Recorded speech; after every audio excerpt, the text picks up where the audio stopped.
Hey guys, it's Troy. Welcome to another episode. Break free from the herd. Build your own kingdom. Break free from the herd. Build your own kingdom.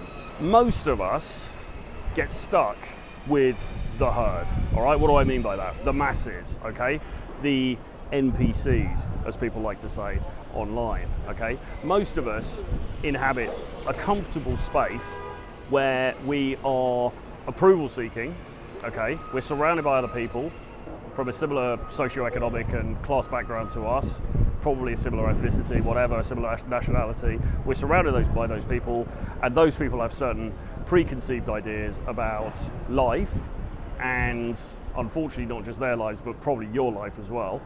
And because we're nice people, because we're people pleasers, we tend to just go along with it, okay? We tend to just go, all right, that's the narrative, I'll buy into that, no problems, okay? In doing that, you remain part of the herd, okay? What you should be doing instead is breaking from that herd and building your own kingdom. What do I mean by that? What I mean by that is you should be creating your own rules. You should be creating your own goals, right? You should be creating your own ladder of aspiration, right? Not society's ladder of aspiration, but your own, right? Because you know, what the people in your local town think that you should do with your life is not necessarily right for you, okay? They probably believe in some societally ordained script around get a job, get married, or go to university, get a job, get married, have kids, blah, blah, blah. Great. If that's what you want, fine, no problem at all.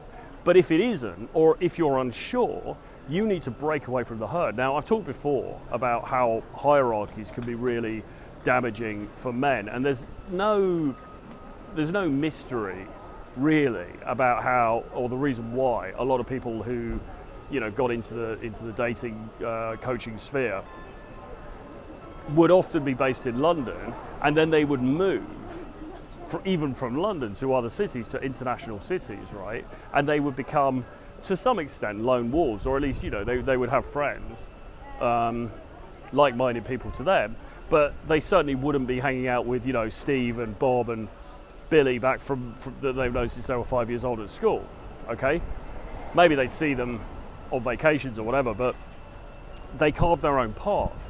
And there's a very good reason for that, okay? Because it's that crabs in a bucket mentality, right? The people that you have spent a lot of time with tend to, we always create social hierarchies, okay? Human beings create social hierarchies, and you're going to be pegged, not pegged literally, but you're going to be pegged at a certain level in that hierarchy in your friend group, okay?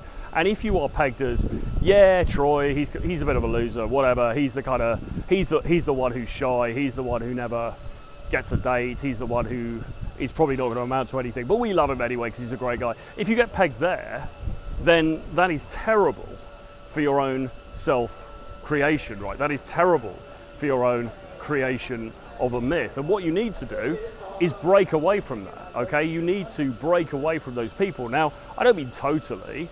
I'm not saying never speak to them again. I mean, you can do that. I mean, I've lost many friends over the years, unfortunately, not because of any huge reason, but because, you know, people move on, people's lives change, people's beliefs change. And if you want to recreate your life, if you want to recreate your success as far as dating is concerned, you're going to have to get used to the idea of breaking things, okay? Breaking away from the people who are holding you back, breaking away from situations that are holding you back, breaking away from cities, from geographical locations, even from countries that are holding you back, okay? Most people don't have the balls to do this. Most people, again, we talked about comfort in another video, most people would prefer to just sit around and kind of suck it up and go, okay, well, this is just how things are, fair enough. But you don't have to be most people, right? You don't want to be most people, because the people that are successful, and I mean success here in the widest possible sense, I'm talking not just about dating stuff, but career, entrepreneurialism, fame, celebrity, wealth accumulation, all of that. Most of those people have gone against the grain, because most of those people, all of those people, are in some way exceptional, okay? And you can't be exceptional if you're part of the herd. You know, it's pretty straightforward. You can't be exceptional if you are part of the herd. So don't be part of the herd, right? Don't fall into the trap of thinking, okay, well, I'm going to say and do and parrot these things because that's going to please other people around me. Because when you do that, you are submitting to the herd, okay? And it's not to say that women are not going to find you attractive. It's not to say that you're not going to get a good job. It's not to say that you can't make money and be like that, because plenty of people do. But you're not winning any awards, do you know what I mean? And the chances are that if you're acting in that way, if that is the manner in which you are constructing your life, and also you're a little bit bland, you're a little bit boring, there's not a lot going on, there's not a lot of spark there, the chances are that you are going to be just one of the overlooked, one of the forgotten. And I believe that with the, you know, increase in social networking, dating apps seem to be taking a hit, but you know, people are progressively now starting to meet via online means, and that means it's more and more difficult for the average guy, okay? And that's not going to reverse anytime soon. That's only going to get worse. So you need to think very carefully about, okay, so what is the direction of my life? What do I want to achieve here? What kind of relationships do I want to have? What sort of outline should my life look like in an ideal world if I wasn't listening to those outside voices of society, if I wasn't listening to all these buffoons who want me to live in a certain way? What do I actually want? You need to try and figure that out for yourself. Bit of journaling, you know, a little bit of writing, a little bit of meditation. Walking is really good.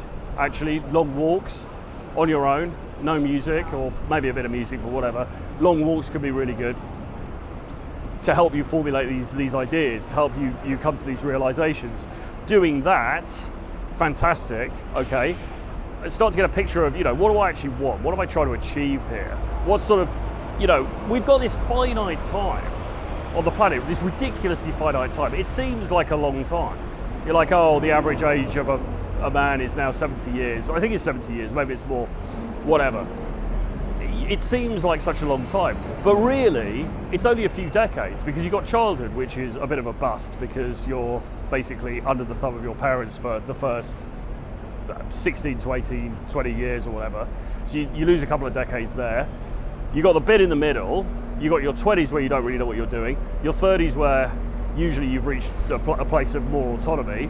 40s, 50s, and then you're starting to get a bit older, okay? Now, it's not that people in their 60s and 70s can't do fantastic things, because they can, and they do, and I know plenty of them, but, you know, really, our time here is pretty short, and it does start to speed up as you get older, okay? So, this is serious stuff. It's not just metaphorical mind masturbation. This is serious stuff. You've got to think about, okay, what do I want those few years that I get in this weird super sensory experience that we call life? What do I want them to look like? What do I want them to feel like? What texture do I want for them? And what do I want? Not what does the herd want? Not what does all these random people who don't really give a shit about me anyway want? What do I actually want? Okay? You've got to lean into that. You've got to find out what it is, lean into that, and then you need to be ruthless in cutting off people who stand in the way of that, which can be sad, it can be upsetting, but greatness isn't created by mediocrity, right? Greatness is not come about by those who just kowtow to the majority voice. Sadly, I wish it was, but it isn't. So you've got to do something different. You've got to stand out from the crowd, and sometimes, as I say, a degree of ruthlessness is necessary in order to make that happen. Hope you enjoyed this episode. Do subscribe if you haven't already. Subscribe to my Substack, the link is below. Give me a like, give me a comment, and I'll see you again very soon. Bye-bye.